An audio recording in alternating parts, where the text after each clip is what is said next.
Aga nüüd mul on palve Tunne Kelamile, et kuidas sina näed üldiselt selle toimkonna tööd, mis siin on kestnud juba mitmeid aastaid, missugune oleks sinu vaade sellele?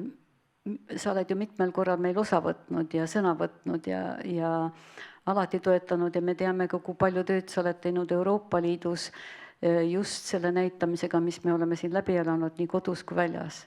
Nii et palun, sul on sõna. Aitäh, Heivi, ja aitäh siia tulemast.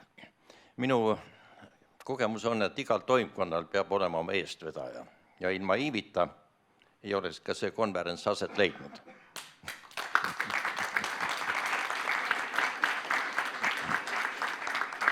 Ja alati, kus on sellised eestvedajaid, asjad toimivad. Formaalsed organisatsioonid ise ei ole tagatis, et edasi liikuks asi. Aga minu üks sõnum ja mulje kõikidest ka eelnevatest kokkutulekutest on see, et me peame suutma, meil on kohustus suuta integreerida Eesti rahvus uuesti.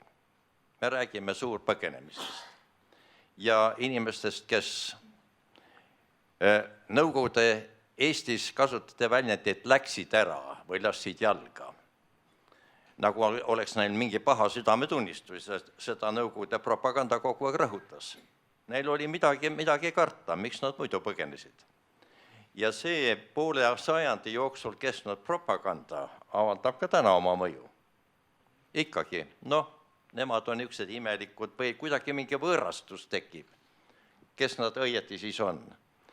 Ja kui me räägime integratsioonist, mis on ju meil taastatud Eesti Vabariigis üle 30 aasta väga tõsine teema, kuidas me integreerime mitte kodanikke ja mitte eestlasi, siis pagulaseestlaskond pidi ju seda sama läbi tegema oma uutel kodumaadel, aga tegi seda valikuliselt, sest samas ei saanud täiesti integreeruda.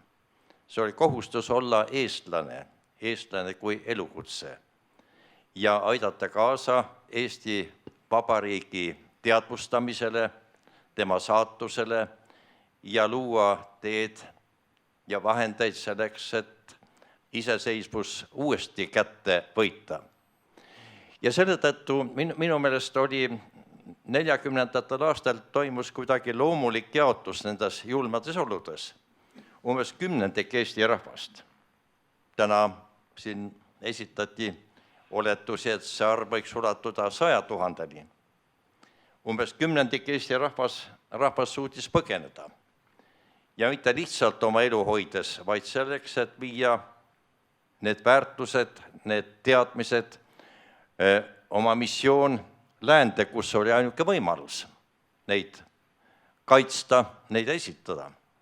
Ja mõned viisid isegi oma maalid kaasa. Nagu me nägime äsja lõppenud Konrad Mägi maalide näitustelt. Teine osa ja suurim osa jäi siia, üle 80%. Ja jällegi see oli täiesti loomulik. Kui kõik oleks lahkunud, oleks Eesti tulemas. Ja kolmas osa ju küüditati ja arreteeriti ja viidi itta. Võib-olla ka peaaegu 10%. Ja meie ülesanne on integreerida need 3 osa, sealhulgas ka pagulaskond kui täisväärtuslik osa Eesti rahvast, kellel oli oma missioon, oma asendamatu missioon, selleks, et me täna võime siin vabalt koos istuda ja neid teemasid arutada. Sest see suhtumine, ma mäletan isegi 90. aastat algul veel tulid Eesti rahvuslased Ameerikasse ja kuidagi kohmasid, kui teie ära läksite. Sõna põgenemist ei kasutatud.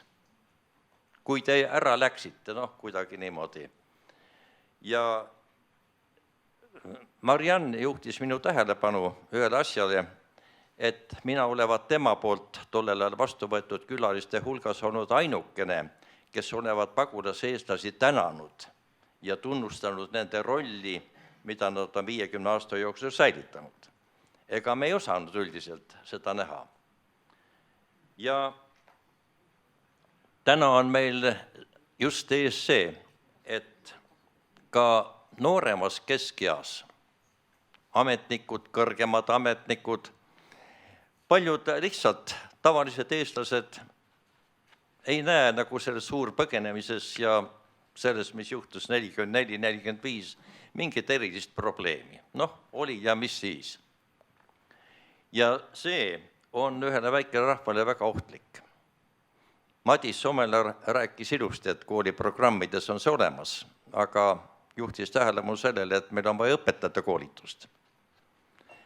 Ja me ei saa väike rahvana endale lubada seda, et me formaalselt tähistame mõningaid päevi. Tuleb väike konverents kokku. Meil on vaja see sõnum, mida meie rahvas on läbi teinud, viia täpselt sama jõuliselt, täpselt samal tasemel iga inimeseni, nagu seda teevad juudid holokausti puhul. See, et ühel päeval näiteks koolis kõikides klassides teadvustatakse, mis juhtus, kas me näiteks septembris, sest augustis totalitarismi ohvrite mälestuspäeva me koolides ei saa tähistada, siis on vaheaeg, aga see tuleks teha ja see oleks ka sõnum praegusele haridusministrile. Väike rahva jaoks on kõige tähtsam niisugused eestvedajad. Mitte, et me saame teha ja kes tunneb huvi, eks see siis loeb, vaid see, need sündmused on meie rahva säilimise, eksistentsiaalse püsimise jaoks täiesti keskse tähtsusega. Me ei saa suhtuda nii, ühed huvituvad, teised mitte. Me peame oma lastele selle teadvustama, kuidas me ellu jäime, mis juhtus, ja ka selle sõnum, et Eesti rahvas tõesti võib öelda, et me oleme võimatu võimalikuks teinud. Mitte keegi pole uskunud 30 aastat tagasi või natuke rohkem, et me siin saalis niimoodi istume ja arutame neid asju. Aga teiselt poolt 1940 tõendas meile, et kõike on võimalik kaotada. 2 kuuga Eesti Vabariik me ehitati 20 aastat, kadus täielikult. Kõik saadeti laiali. Midagi nii kohutavat poleks keegi suutnud ette kujutada. Isegi okupantide käpiknukk Johannes Vares-Barbarus hakkas sonima viimasel hetkel, et Eestile võiks anda ikkagi Mongoolia taolise staatuse, ei peaks teda päris liitma Nõukogude Liiduga.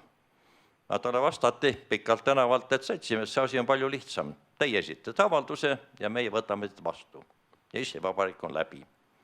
Ja see, et see vabariik taastati, see on tõeline ime ja see on meie kohus täna siin ja edasi teadvustada. Ei ole see valiku küsimus või huvi küsimus.